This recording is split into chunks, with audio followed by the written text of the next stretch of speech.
Dr. Cristyne Hébert is a postdoctoral researcher at the Institute for Research on Digital Learning. Her work focuses on gaming and digital technologies, specifically training and supporting teachers and teacher candidates in their use in K-12 classrooms. So currently she is involved in 2 school-based projects, one that teaches students how to develop their own video games, and another that aids students in the creation of wearable technology. Beyond this work, Dr. Hébert's research explores assessment and educational policy for teacher candidates. Her research appears in the Educational Forum, the Journal of Curriculum Theorizing, the Journal of Canadian Association of Curriculum Studies, Reflective Practice, International and Multidisciplinary Perspectives, and Provoking Curriculum Studies, Strong Poetry and the Arts of the Possible. So please join me in a warmly welcoming Dr. Hébert.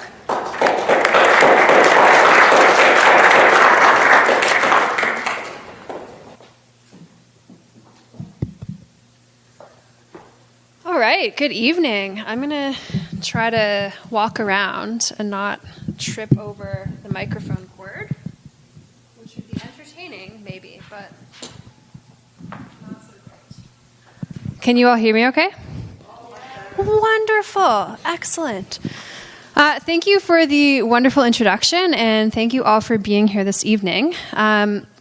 As mentioned, I am a researcher at York University, next door in Toronto, and I'm approaching games from the perspective of somebody who works in the field of education. So I work with people training to be teachers, people who are already teachers. So I'm not taking the game design perspective. Some of you may be game designers. That's fantastic. I hope to have a conversation at the end about sort of what brings you to this interesting topic of learning through games and what it is that you think, basically, about what it is that we talked about tonight. So I'm going to start in a very untraditional fashion for a talk, and I'm going to ask you to either get up or look to the person who's sitting beside you, and just for a brief minute or two, tell this person what it is that brings you to this conversation about games. I'm hoping that what you take away from this is not just listening to me talk, but actually making a community connection, someone else who's interested in video games. So I'm going to give you 2 minutes. Get up or turn to the person next to you. Why are you here? What's your interest in video games? And go. For real, get up. Reach across the aisle. Yeah, sure.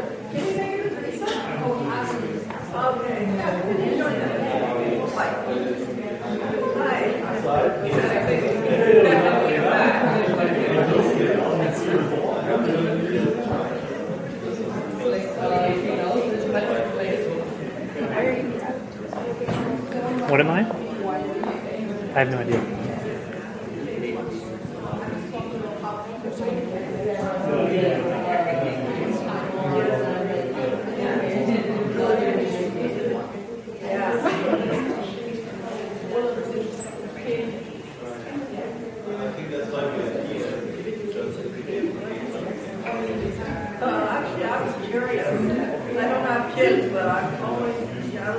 Another 30 seconds.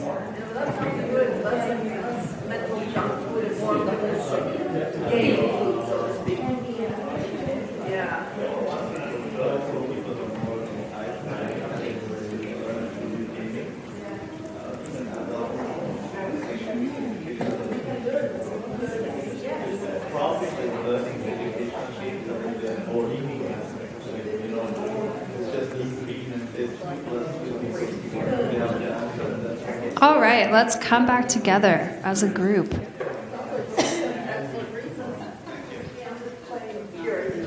So at the very end of the talk, I'm going to ask you to reconvene with your group and to talk about something interesting that you are taking away from this conversation today. What's something that's sitting with you? What's something that you learned? I'll remind you at the end. So a really quick overview of what I'm going to be talking to you about today. The main focus of my talk is learning through games. So how is it that games enable us to learn, mainly in classroom spaces, but outside of the classroom as well? Games in the classroom, why would we use games in the classroom? How can they be used? What games can be used and are being used? And then what are some barriers to using games in the classroom? What are some critical perspectives? Then I'll talk a little bit about conceptualizing games a bit more broadly as systems, so games in gaming communities, as well as representation through games. And then I'll end by talking about games and 21st century competencies. So this is very exciting, very hot in education right now. Maker spaces, production pedagogies, making games, coding, all that fun stuff. So when I talk about games, I like to give a little general introduction to the gaming industry more broadly. So why is it that we should care about games? What makes games important within a societal context? Well, one very blatant reason is that games are a multi-billion-dollar industry. The latest estimates, the current worth of the gaming industry is $99.6 billion. So there are a lot of people invested in our own interest in liking games. They want us to buy games, they want us to play games, and they're making lots of money off of us being interested in games. I also like to talk about some of the sort of myths that we have about who a gamer is. So quick show of hands, how many of you would consider yourselves to be a gamer? How many of you would label yourself a gamer? Okay, thank you. Some reluctant gamers, I see. How many of you play games? So I'm talking about digital games. Maybe it's a Candy Crush or something like that on your phone, on a tablet. Show of hands, how many of you play games? Okay, a few more people. I asked that question because when we're talking about games and gaming, sometimes there is a difference between those who identify themselves as gamers and those who play games. So if we're thinking about identity and what it means to consider yourself to be a gamer, we want to ask that critical question. So is there a gap between people who say that they're gamers and people who are actually playing games? Why is that? What critical questions can we ask about how it is that people are identifying themselves, and so on. And when we're doing research into games and gaming communities, we want to keep that distinction in mind. There are lots of people who don't identify as gamers but do in fact play games. So going back to this sort of stereotype of the gamer, adult women actually represent a greater portion of the video game playing population than young boys under the age of 18. So adult women actually represent about 31% compared to boys 18 years of age or younger, 18%. And the average video game player in Canada is 36 years old. The average gamer spends about 11 hours per week playing. If you have gamers in your life, this won't be a surprising statistic to you. But again, we want to keep in mind who it is that we consider to be part of the gaming population. And I'll talk a little bit later about sort of disrupting some myths about who it is that's playing games and who has access to games. DGBL is digital game-based learning. When we're talking about games in an educational context, we are often talking about digital game-based learning. There are a bunch of different types that fall under this umbrella or that we talk about for digital game-based learning. One is edutainment games. Those are games that have been designed specifically for an educational purpose and for use generally in K-12 classrooms or kindergarten to grade 12 classrooms. Sandbox games sometimes fall under the umbrella of edutainment games. They're sort of more open-ended games. Minecraft is one example of that. So you're given sort of an open space in which to play and to explore and to move through the game space. COTS, commercial off-the-shelf games. Those are games designed primarily for commercial purposes to be sold and to make money. But we'll talk about this in a little bit. They can be used in educational contexts as well.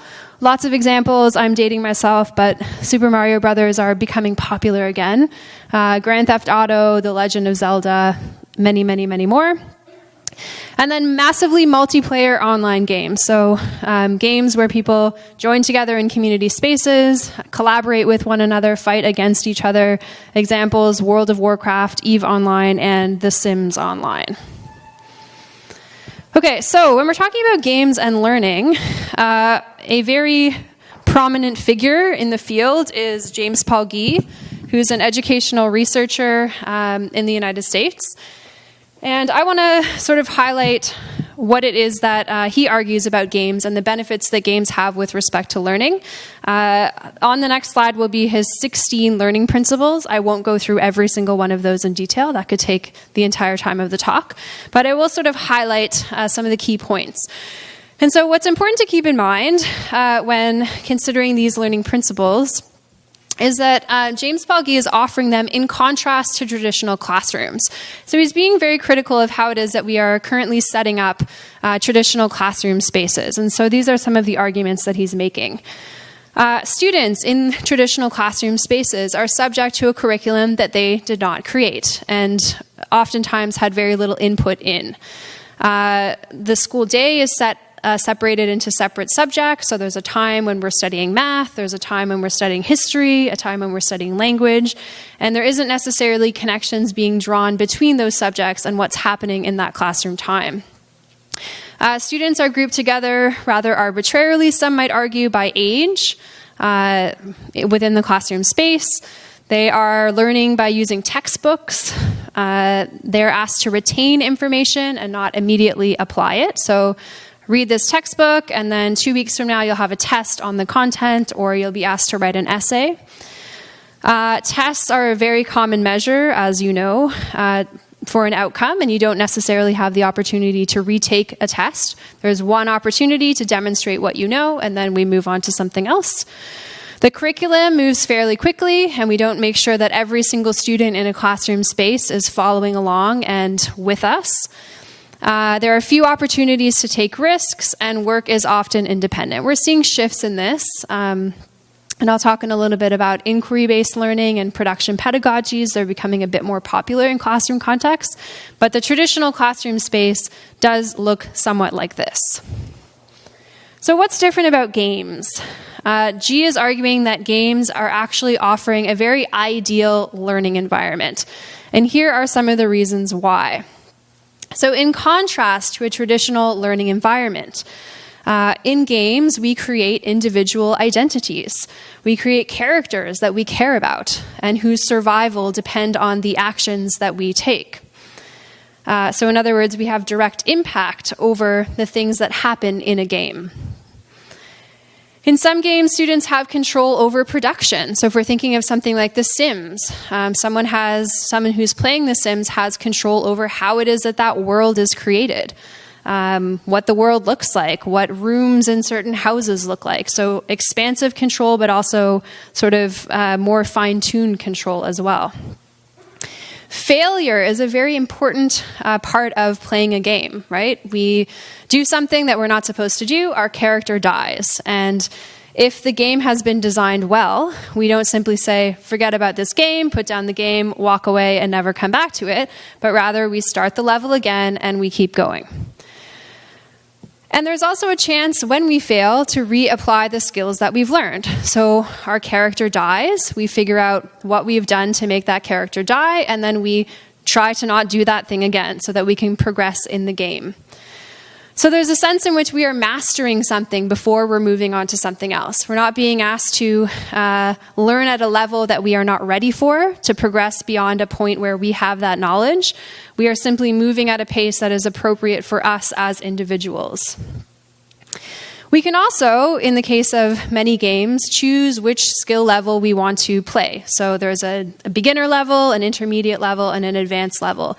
And so I'll use this terminology a number of times in the talk, but we often refer to games as low floor, high ceiling. So there's an entry point essentially for everybody. Regardless of whether you're down here or up here, you can access the game. You can play, you can have a learning experience that's beneficial to you. What is often considered to be very exciting about games is how immersive they are. We get lost in game play situations, right? We don't talk about this so much anymore, but I do.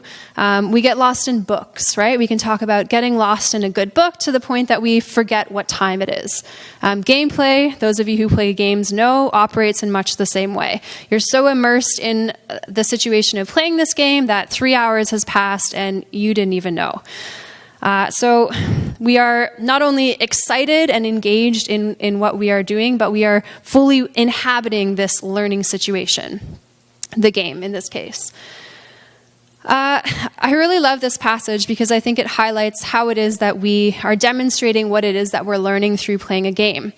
So James Paul Gee says, today's games and other digital media allow for learning to be so well designed that finishing the game means that you have learned and mastered what is being taught. So no one needs a Halo test or a Super Mario Brothers test after finishing the game on hard, and no one should need an algebra test after finishing an equally well-designed algebra curriculum. So the idea of taking a Halo test seems sort of silly to us, right? But his question is, well, why would we take an algebra test to demonstrate what we've learned through algebra? Information that we're given in the game is connected to other parts of the game. So again, he's disrupting this idea of curriculum learning that is linear and takes place within one context, and cross-disciplinary curriculum. So we can apply what it is that we know through all aspects of the game.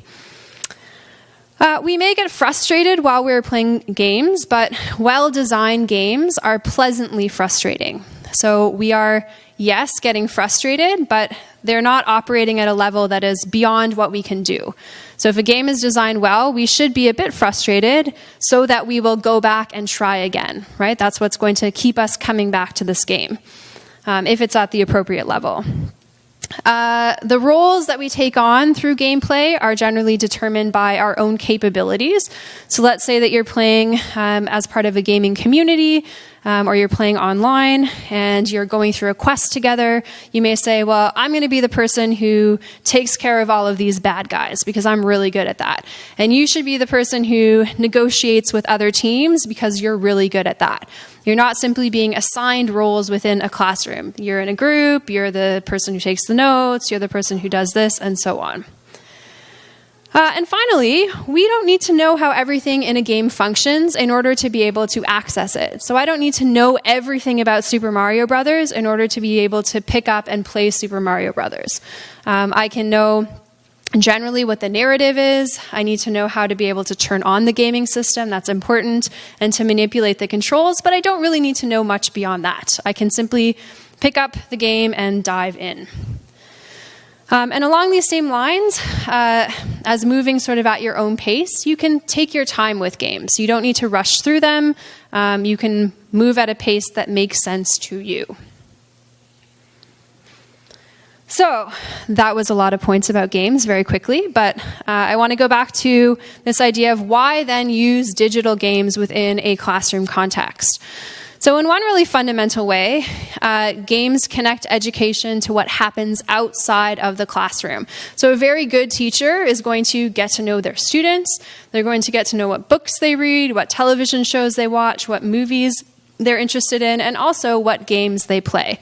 And so if students are spending time outside of class playing games, introducing games into the classroom helps them make that connection, right? Education is relevant because there's a connection between what's happening in the classroom and outside of it. Students are motivated to learn. So this might ask us to think a little bit differently about traditional classroom spaces, but we're seeing enjoyment, we're seeing pleasure, we're seeing excitement when students are engaging with games. Suzanne D. Castell and Jennifer Jensen have this concept that they've written about called playful immersion. And so what your classroom may look like when you're getting students to engage with games might be quite different than what it looks like when they are doing a novel study. Maybe not, but maybe it is. Maybe it's messy. Maybe students are excited. Maybe students are running around. They're talking to one another. They're showing things to one another. Maybe it's loud. Maybe it seems chaotic. But if students are enjoying what they're doing, they're having fun with what they're doing, then that's really where we're sort of shifting the focus. Students are in that flow state that I talked about already, right? They're immersed. They lose track of time with respect to how time is moving and flowing. Games foster community building if students are playing them together. They involve critical thinking. How is it that you move from one part of the game to the next part of the game? They provide immediate feedback, as we talked about with those key learning principles, and they provide students with opportunities to fail. And we hear a lot about failure nowadays, right? How is it that we are ensuring that our young people are resilient, that when they don't succeed at something right away, they go back and they try again? So some other points to consider in talking about games and learning. Games are, as I mentioned before, accessible to all students. They give everybody an entry point. And this is particularly important when we're thinking about the students who aren't typically classified as strong students in the classroom. They're not students who are excelling in a traditional classroom space. And we've seen this with a lot of the research that we've done at the lab. And we've had conversations with teachers about using games and their witnessing of students who might be classified as slow readers, for example. The students who are always sort of struggling to keep up. When using video games in the classroom, if they are people who play games, they get to be the expert. They get to be the person who other kids are coming to and saying, hey, I need some help. Do you know how to do this? Can you help me with this? And so the teachers then can really capitalize this and say, you need help, go to this person who is our classroom expert for the time being. So in this way, they really sort of level the playing field. Now, some critical points to keep in mind. There is a difference, and many people write about this, between commercial off-the-shelf games and edutainment games. So the image from the top is the game Crisis, and the image from the bottom is an old game called, Muncher. So if you're a teacher who wants to use games in your classroom and a number of students in your class are avid gamers and they're used to game environments that look like this, they may not be excited to play Muncher in their classroom, right? And you hear teachers say this all the time. I've used a game, but it's not engaging the students in quite the same way. So we need to think very carefully about what types of games we're introducing into classroom environments. Not all games are automatically going to engage students simply because they're games. We also want to think about very critically and very carefully about this very common misconception that has since been troubled a little bit, but we hear it time and time again. This assumption that students, very problematic terminology, are digital natives. They're born into the digital age, and so by virtue of when they were born, know how to use technology. That's not the case. And similarly, that older generations of people are digital immigrants and they don't know how to use technology. And when we have conversations about the digital divide, we're really seeing that depending on where a student is from, where a school is situated, not all students necessarily have access to technology, right? That really varies. So that's important to keep in mind as well. And for teachers, that can raise some issues if they are playing games in class and say, well, when you get home, make sure that you do this for homework and keep playing games, right? We can't operate on the assumption that all students have access to technology, have access to the internet, and so on. And not all students like to play games. That's simply a fact. So if we're thinking about why it is that we should introduce games in educational spaces, we also have to remember that games aren't going to appeal to all people simply because they are young people. And we really see this with students who are who traditionally excel in traditional classroom spaces, the ones who we might label as the traditionally strong students.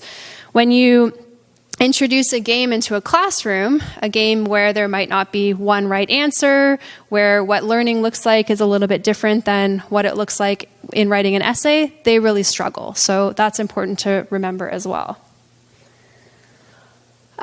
In thinking about how to introduce games into educational spaces, how is so important? There's lots of research on this, and in our own research, we've had conversations with teachers who tell us the same things over and over and over again. There is a bit of a tendency in some of the research on games to blame teachers and to say, well, if only we could get teachers to see how exciting games are, they would be using them more in their classroom. And we've met tons of teachers who've said, yes, I would love to use games, but here are the things that I need in order to make that possible. I need technology in my school. This is a hypothetical teacher, not me. I have, one computer cart that I need to share amongst 10 classes in the school.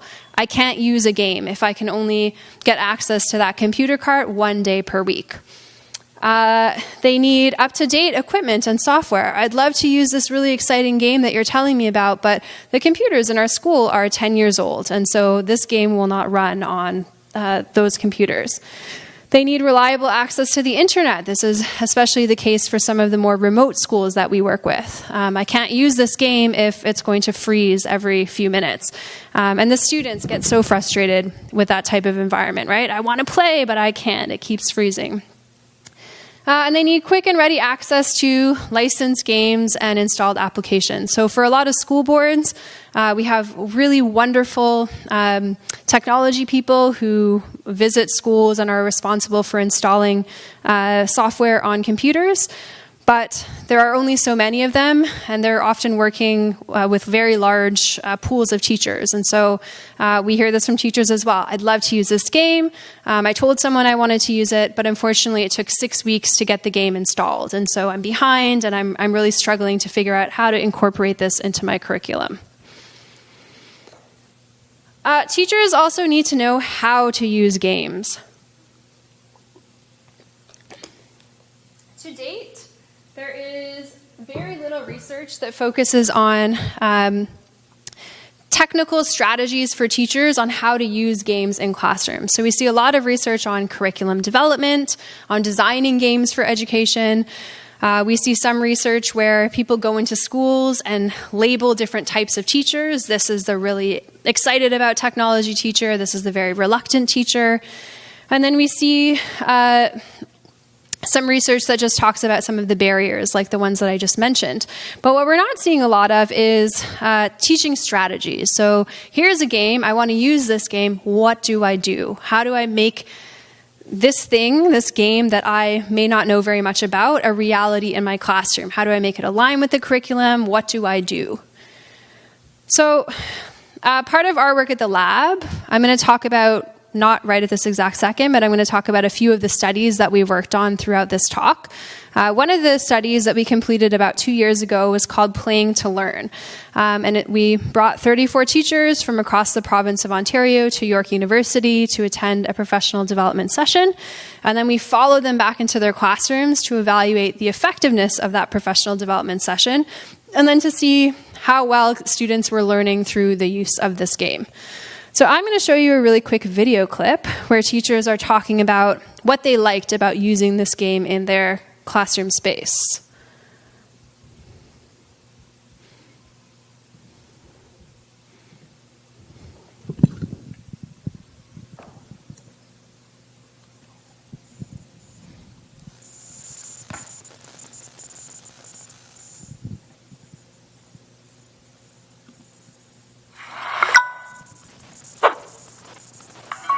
The Sprites Quest game is a unique tool for supporting physical geography learning for students in grades 7 and 8. Can you hear that? So? Okay.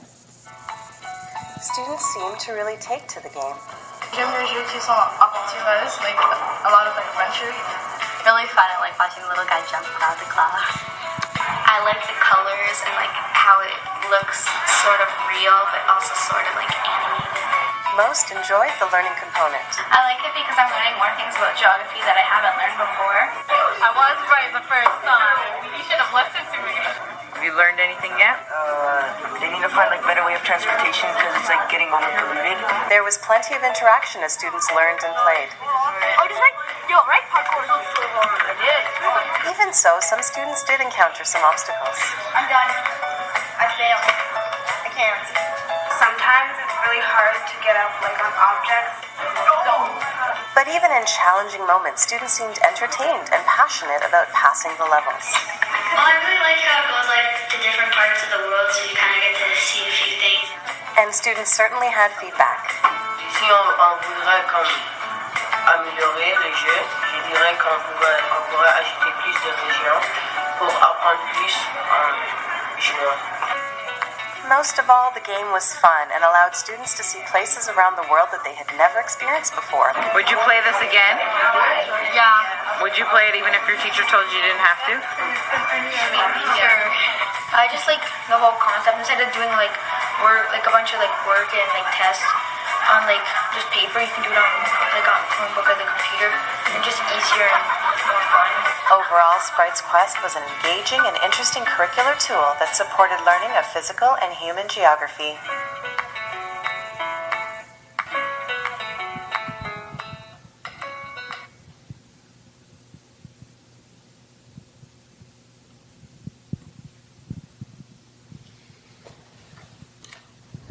actually meant to load a different video where teachers were talking about pedagogy, but that's okay. That was a nice video as well, where students were talking about their own engagement with the game. The focus on the teachers, they talked about being able to sort of mix things up in their classroom a little bit, to use something beyond the textbook and the videos that they continue to show with students, and to get them to do something else. They talked about how interesting it was for the students, how they were excited to play the game, and that it sort of enhanced their learning experience. So I'm not going to spend too much time talking about the pedagogical component, but I will talk very briefly about this. So what we did notice in going into classroom spaces with teachers and trying to identify some of the similar behavior that they exhibited in teaching the classes was that they set up the games very nicely. So they started with an introductory activity prior to play, so students weren't just sort of playing the game freely, but their play was very focused and targeted. The play was followed by another learning task, so students were told, you'll be playing this game, and after you'll be asked to do something else. They used meaningful, rich learning activities, so it wasn't simply play this game and write down the facts that you see in the game, but rather in one class, students engaged in a debate about different regions of the game.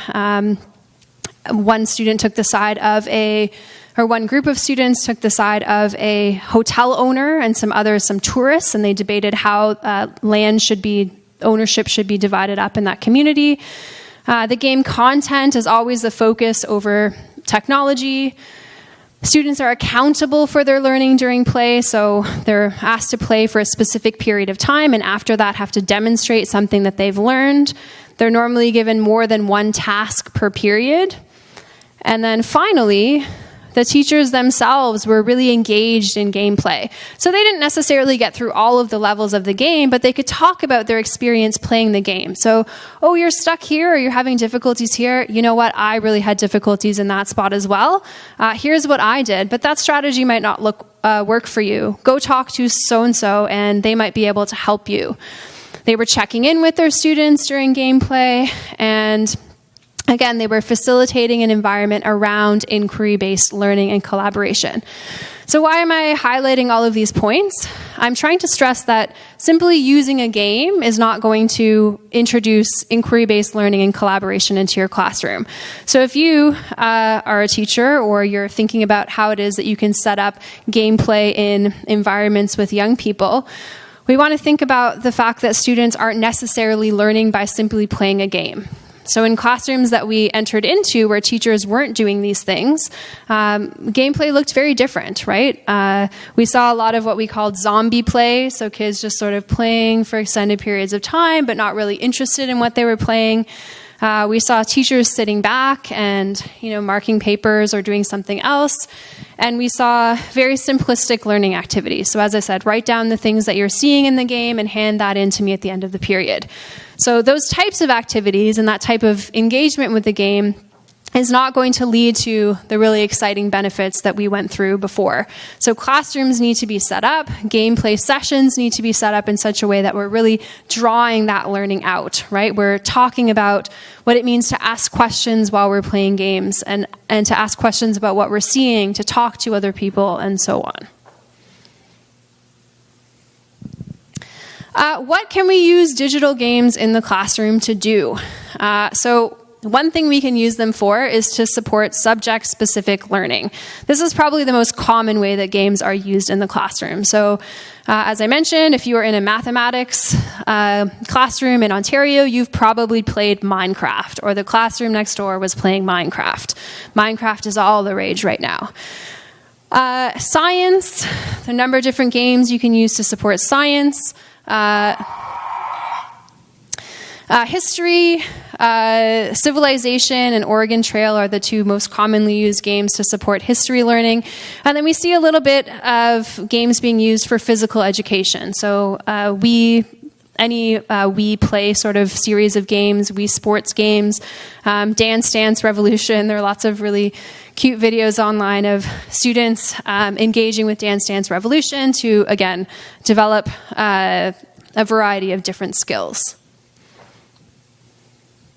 So that's the main way that games are used in classroom contexts.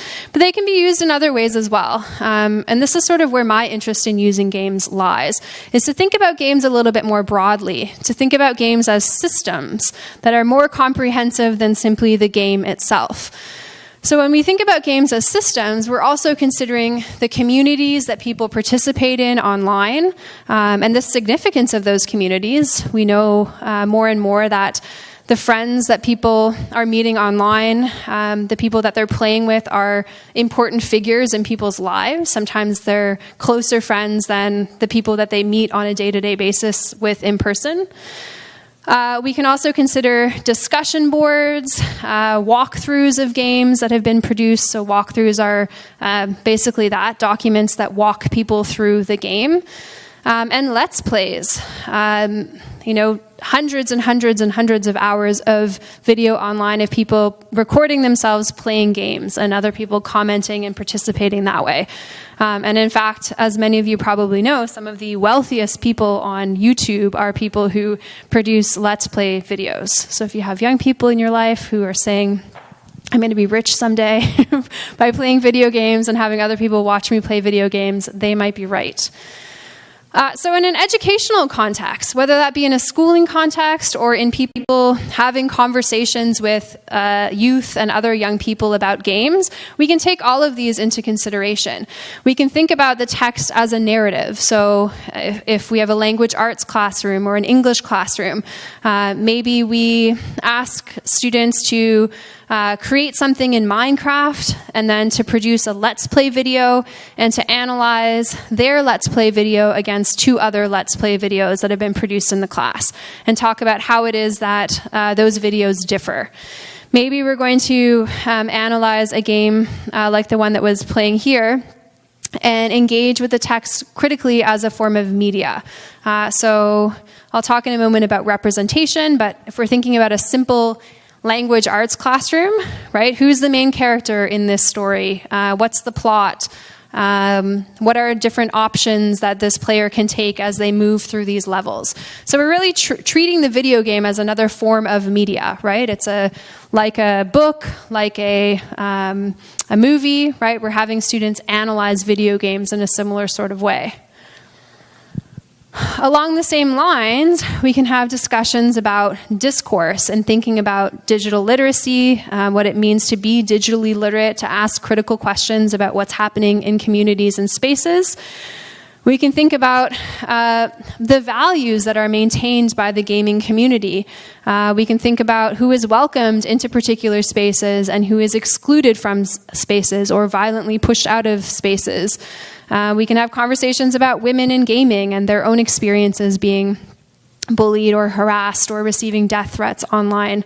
I did have an image of some of those threats up, but then I realized that there were children in the audience, so I removed them. But you can do some research into Gamergate if you're not familiar with Gamergate, and not just Gamergate itself, but some of the conversations that have happened after Gamergate about what it means to be a particular body and participate in certain spaces online. And then, of course, we can talk about representation in games with young students. How is it that people are represented or misrepresented in games? There was a picture on the previous screen there of Anita Sarkeesian. She has a lovely series called Feminist Frequency, where she reviews some common video game tropes, such as, the princess in the castle who needs to be saved. So I'm not suggesting you need to analyze any of these games or to use these resources, but if you're thinking more broadly about what other types of conversations you can have with young people about games, these are some of those conversations. I'm not suggesting if you're an educator that you should, bring Grand Theft Auto into your classroom and play that with your class. But if your students are playing Grand Theft Auto at home and that's a point of reference for them, then how can you have those conversations, right? Invite that into the space so that you can have critical conversations rather than saying, well, that's not appropriate and we're not going to talk about that here. Okay, this is the shift towards the last part of what I'm going to talk about today, which is hacking, modding, and making. So we've seen a lot of interest as of late in 21st century competencies. The Ministry of Education very recently produced this document on 21st century competencies, and further revisions are being made to this framework. Basically, as we are moving away from a more sort of industrial, consumer type of economy towards this more technology-focused, interconnected, globalized knowledge economy, we're rethinking the skills that are necessary for success in this sort of new age. When we talk about 21st century competencies, those are generally defined as these C's up here. So critical thinking, communication, collaboration, creativity, and innovation, right? The skills that will be required to be successful as we enter into new positions in the future, especially when we're thinking about young people and what it means to be successful in a workplace. And we also talk more now about this move away from being consumers to being people who produce, right? We're not simply passive recipients of media, we're now engaged with media. And those Let's Play videos are a great example of that, right? We're not simply sitting back and playing games, we are interacting with them. And so these are the skills that are required in order to be able to do that successfully. And if we're thinking about the types of jobs that people are going to have, 10, 15, 20 years from now, and even what it means to work, right? What does it mean to be successful in a telecommuting economy? What does it mean to create a job for yourself in an industry where there aren't very many jobs, right? I won't give you examples of celebrities who've been successful at doing nothing, but creating billion-dollar brands. But you can use your imagination and think about who I might be talking about. But, if we're thinking about the skills that are required, right, those would be some of them. So game design pedagogy. In the introduction, it was mentioned that some of the work that we do at the lab is on teaching kids how to design games, how to code, and how to make their own games. And we're seeing increasing popularity with this with programs like Scratch, block coding programs. Teachers are excited about it. It seems accessible. Even if you don't know how to code, you can oftentimes sort of figure out coding language by using something like Scratch. In our game design programs, we don't use Scratch. We use Game Maker, and we teach kids how to code and to make their own games. And this supports, of course, all sorts of different types of skill development, including computational thinking, systems-oriented thinking. When they're designing a game, they have to make a storyboard of some sort, so there's a narrative component as well. They problem solve when they hit roadblocks. And they are generally extremely engaged and have sustained engagement. So they're interested in what they're doing. This is their own project, their own game that they're creating, and they're excited about it. And they develop through this process a deeper understanding of the game and technological processes. So, these students aren't simply looking at a computer and saying, well, this is a computer, I'm not really sure how it works, but are getting to know the sort of inner workings of technology through this process. A lot of what we do also reaches out to parental communities as well. So we'll go into the schools, work with kids on developing their coding competencies, and then we invite the parents into the school as well, have a workshop where they show off their games, and we eat pizza, and it's a fun time. Oh, I forgot to show my little video here of the kids playing the game. Why else is it important to make games and to code in classroom contexts? We still see a very large digital divide marked by gender, race, age, and class when it comes to who is doing coding in these types of positions. We also see girls at very young ages interested in computer programming, so grade 2, grade 3, grade 4, and then by the time that they get to high school, their interest has dropped substantially. And so we're interested in interventions to sort of alleviate this issue, right? How is it that we can work to increase the numbers of not young girls, but of girls generally entering STEM subjects, and have conversations about sort of shifting this very male-dominated field. Educational research has demonstrated that if students can't see themselves in these jobs, if they're not confident in their own abilities in these fields, then they're not going to enter into education in this area. So we've seen through some of our research, and this is oftentimes through very short game design periods. Some of our game design camps are, 1 week in length. Others are an entire semester. But even in a 1-week game design pedagogy session, we see a large improvement in children's understanding of programming concepts and a change in attitudes towards gender and programming. With the girls, this is increased confidence in their own abilities. And with the boys, we see some changes in their attitudes as well. Though we haven't tested for this directly, but our understanding is that this is likely because the people leading our projects are women. So they're seeing female coders come into these spaces, being the experts on this subject, and so are having shifting opinions of girls' capabilities with respect to coding. Maker spaces and hacker spaces, again, really hot right now. They initially began as sort of community-based spaces, and now we're seeing them enter into classrooms as well as libraries. Basically, a makerspace, your makerspace can look like really a wide variety of different things, but in a makerspace, you're providing access to technology, you're providing the equipment, you're creating this sort of environment for people to come together, to have conversations, to collaborate with one another, and it's really just this open environment for creativity and innovation. So take things apart, put things together, smash things up, take those parts and move them into something else, redesign, recreate, and so on. This one has a lot of different videos.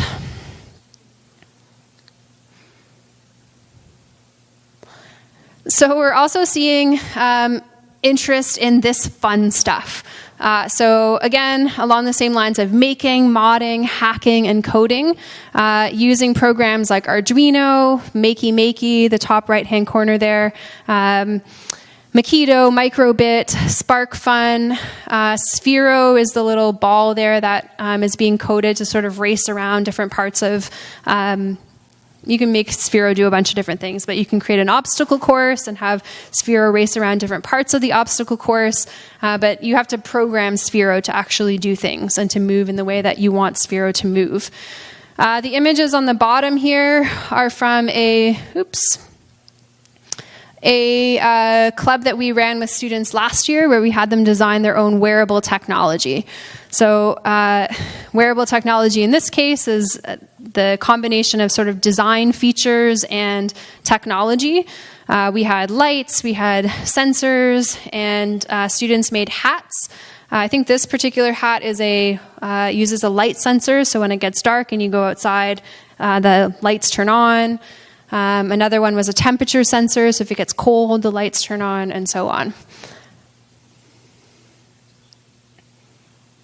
In the middle there is, you can't see it very well, someone using a piece of, I'm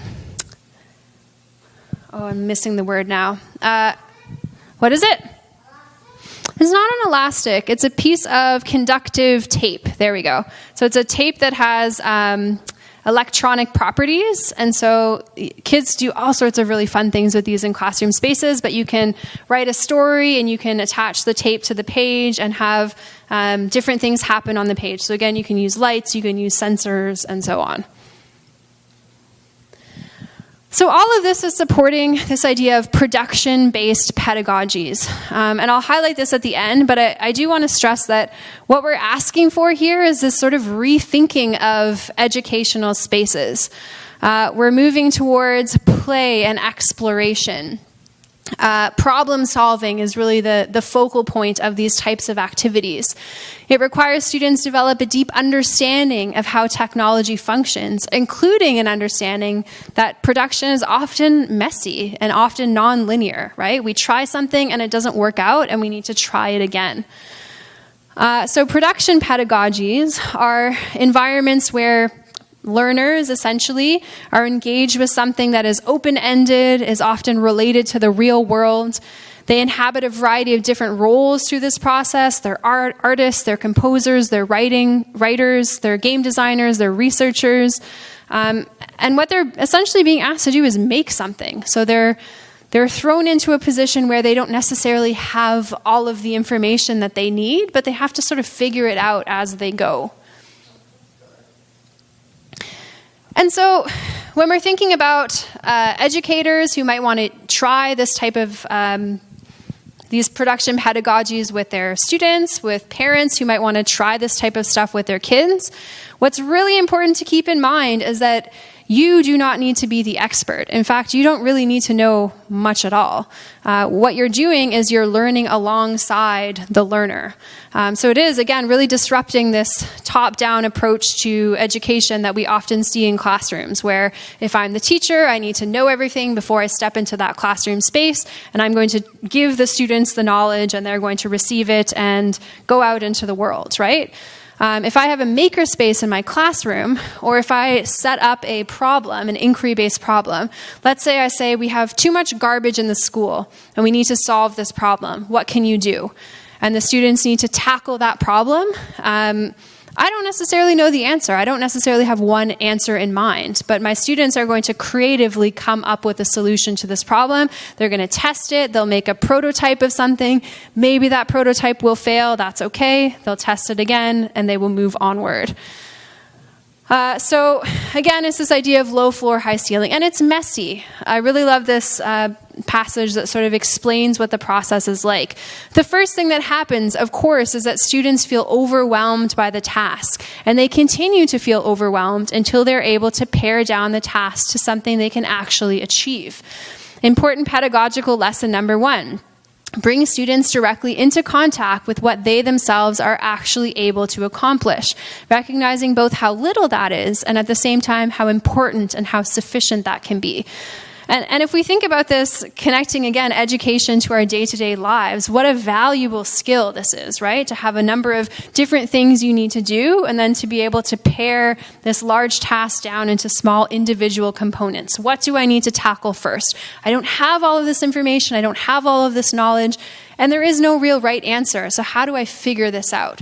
So it really goes back to, again, these 21st century competencies of developing the creative thinking skills, of collaborating with others, of communicating with others, of being innovative, essentially, and trying to come up with a solution to something. Okay, so as promised,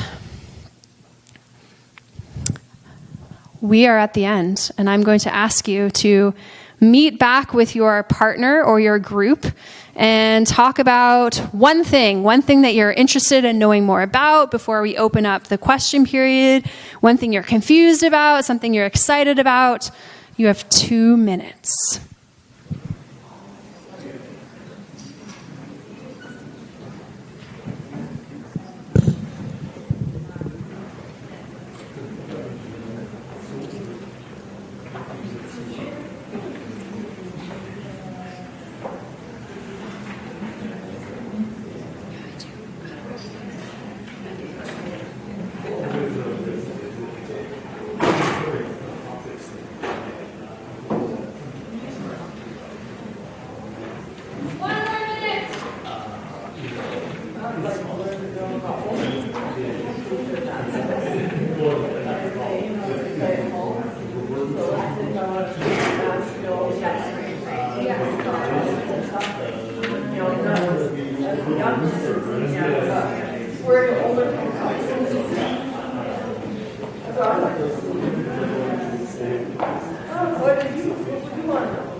Okay, before people run away, let's have a conversation, some questions, something that you're really interested to know more about.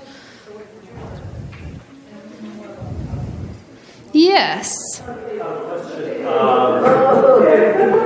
What is research showing as sort of the most effective type of gaming in classrooms? Because I'm guessing that games aren't really that prevalent right now.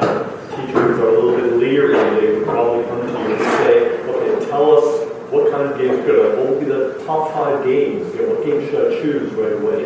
really complex? Yeah, I mean, I don't know that I have an answer with the top 5 games. Minecraft, of course, is the one that I see over and over again at the Eastern Ontario schools. I think that it depends on the region that you're in. I think it depends on the purpose that you want to take up games for. Do you know any of the history of how Minecraft got to be so popular in schools? I don't, off the top of my head, no. The way that games generally receive the same sort of uptake across all sorts of different areas is that there is a technology person or someone who has professional development who comes in and says, this is something really exciting that you might be interested in using. That game has a lot of pedagogical resources associated with it, lesson plans, unit plans, sort of ready to go for teachers to use. And all of the boards, the principals, and so on sort of buy in and install them on the computers and sort of have a conversation about we are using Minecraft and how to teach mathematics. You won't see that same kind of uptake if it's just a few teachers sort of interested in using it, if the resources aren't there and so on. And yeah, in addition to the teachers buying in, we see a lot of, we've had a lot of conversations with teachers about principals and parents, right? If principals aren't excited about using games in classrooms and parents aren't into it, then the teachers receive a lot of sort of pushback. So to use games, you have to get everybody interested in using them. Yeah. It's part of the problem is producing research that shows that with games, they're learning more as opposed to just doing all the other inquiry-based activities, because all those minus the game might be as effective as those activities with the game. And it's a really hard thing to do. We're working on an article right now from the Playing to Learn study that's documenting student learning. And, you know, a lot of the measures that we use are pre and post tests that are multiple choice, and we want to know what do students know before playing the game, what do they know after. Or we have one environment where students play the game, they get those tests, and one where students don't play the game and they get the same tests. But, you know, as we saw with our research, using games is really messy and really complicated, and so students don't necessarily demonstrate their learning through games by taking pencil and paper tests. That actually sort of undermines some of the learning principles that we're talking about, right? So how do we produce that quantitative data that we want as researchers to demonstrate that students are learning without undermining the whole sort of idea behind that? Yeah. The answer is we're figuring it out, right? Yes. I'm not defining for young people, but what about educational games older people, let's say, who want to learn, beef up their math skills, or they have to beef up their English comprehension or their history skills? Like, where and how would I find these games where I can play them, you know, like on my computer, like as a DVD and play them on my computer? Yeah, sure. I mean, that's one of the challenges that we hear from teachers as well. Like, I really like to use games, but I really need a centralized database where I can find all of the information about what games are available. The short answer is I don't have an answer for you. You have to sort of Google and look around and have conversations with others, but there are some really great ones out there, and some game designers who produce games, for example, that teach people how to do CPR. So they, I think this is in Australia. This association that's produced the game has made it widely available to the public, and they use this game to sort of practice CPR before they come in and get their CPR training. So there's all sorts of different games that can be used to teach all sorts of different skills. Yeah. Other questions? Yeah. A question about, I guess, like the funding or lack of funding and availability of games. It seems like that there are viable actors in place who would like to take advantage of providing these kind of things free of charge to students, like for example game makers or even console makers who would then be able to develop consumers afterwards. And I had the same question. I went to a youth learning symposium that the Toronto Public Library had, and they had similar comments about lack of qualitative data that for them to increase testing. So it seems like there's a need-made solution in the sense that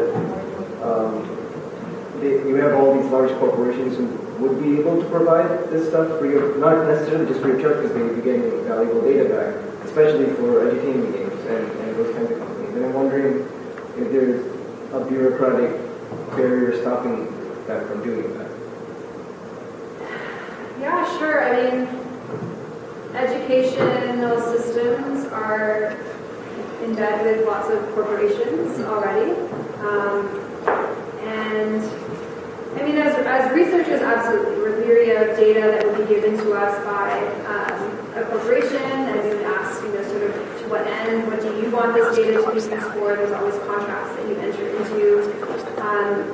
Producing empirical data working with students is very hard. Getting access to schools to do research is very hard, and rightly so. I mean, there are ethical protocols put in place to protect students so that there aren't researchers swarming schools and sort of using kids as data. And it's very hard to produce longitudinal data about kids. Students move around all of the time. You can study a student for 1 year, and the teacher's on board. That doesn't mean that necessarily the next year the teacher is going to be on board, and so on. So I know I'm sort of getting off track, but I, as a researcher, would be very wary of signing a contract with a game developing company or any sort of large corporation where they're going to give me data. And I want to know how it is that all of those students have consented to giving me their data as a researcher. And also for me, it's important to understand not just the gaming system. For me, game-based learning involves the sort of environment in which the game is being used. So as I was speaking about before, all of the things that the teacher is doing to facilitate learning, not just the learning that's actually happening through the production of something.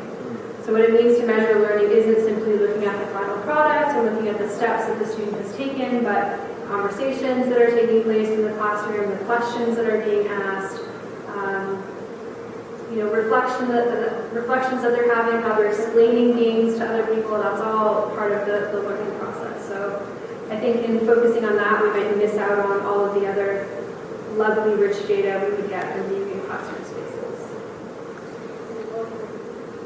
Other questions?